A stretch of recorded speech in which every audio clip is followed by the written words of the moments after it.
So in Mariupol, in Azovstal, the big steel works thing there are supposedly, maybe 1,000, maybe 2,000 Azov battalion men, Ukrainian soldiers who are trapped there. And everybody in the West is saying all kinds of nonsense about them. I mean, first of all, the biggest nonsense is, of course, that these men are somehow carrying out an actual resistance to the Russians, and that because of it, the Russians have tens of thousands of troops still in Mariupol trying to contain this group of valiant resistance fighters, and that's a lie. Okay, it's a lie because see, there are only a finite and relatively small number of exit points from the Azovstal complex. And so it's easy to cover them for the Russians. So they've been able to move out soldiers like crazy. They've just pulled them all out because now the whole Azovstal situation is really a police action. Okay? The outcome is inevitable. Everybody knows how it's going to turn out. Either those soldiers in Azovstal are going to come out and surrender, or they're going to die of starvation and lack of water. See, it's inevitable. Okay? But here's a little twist in that little story. See, it's turning out that there are civilians with the Azovstal people. Now, it's unclear at this time whether those civilians are family members of some of the soldiers or if they're hostages. And undoubtedly, some of them are family members, but undoubtedly, too, some of those civilians are hostages. Then there's the story of Babushka Z. Babushka Z was this little old lady who, very old, elderly lady. She saw some soldiers. She lives in Ukraine near the border with Russia. She saw some soldiers come out, and she thought they were Russian soldiers. So she came out with her Soviet battle flag, really, And, she said that she was so happy to see them, and they were Ukrainian soldiers who were videotaping this, of course, and they took her flag and they stepped on it. And this little old lady objected to this, and she pointed to the flag, and she said, my parents died for that flag, and you're stepping on it. Powerful stuff. And in Russia, she's become like this huge symbol.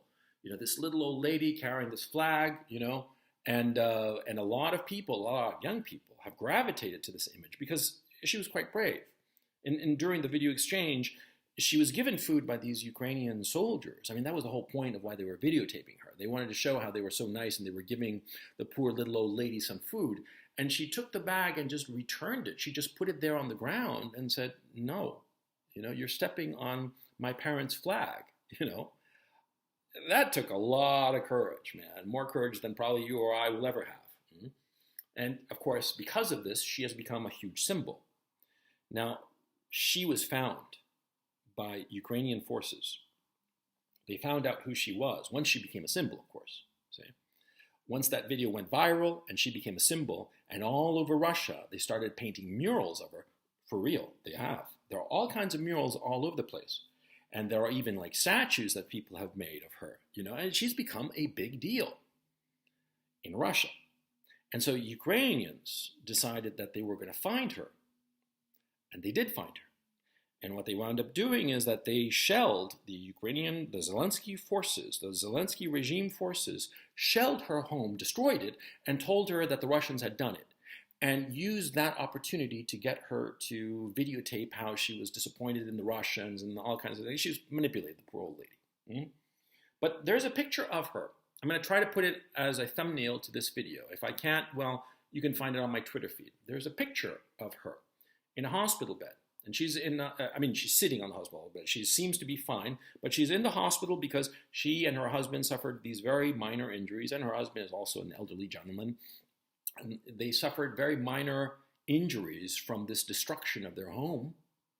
And so they're in this hospital, and they're being interviewed by this fat, piggy-like man with like a scraggly beard, a scraggly brownish blonde beard, and he's got that piggy face of like really cruel bastards. You know the kind I'm talking about. Those guys who like smile at you, but they're real cruel. They're real evil bastards. You know what I'm talking about, right? Well, there's a picture of her, Babushka Z, her husband, And this man talking to them and pretending to be all nice, and next to the old man is a fourth person in the photograph. And this guy is wearing a mask, like a balaclava, right? Covering, and only his eyes are revealed. And below, in the mouth covering part, he has like the teeth of a skull, you know? I mean, like really scary looking. And he's this big gorilla type guy, really just huge. And he's sitting next to the old man. And the guy, the old man is sitting here, right? And this big gorilla has like a thumb up, but his other hand is kind of like underneath. And you can't quite see it, but it looks as if he's holding a gun. And, you know, the old man and the old lady, they don't look particularly happy. They look kind of scared. That's the mentality of the Zelensky regime. Hostages.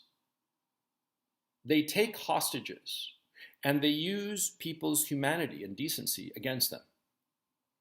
One could argue that this entire war, the Zelensky regime has taken the Ukrainian people hostage and used them as human shields.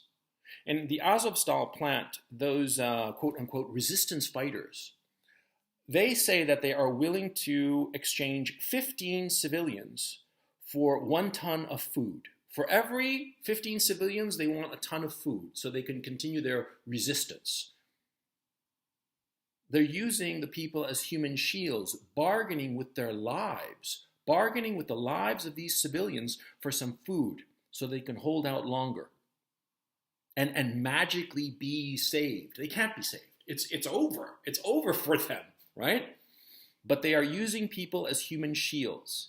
I personally know people with family in Mariupol, and they told me weeks ago how Zelensky regime forces, Azov battalion scumbags, were using people as human shields, and if any of these civilians tried to escape, they would get shot at, their cars riddled with bullets.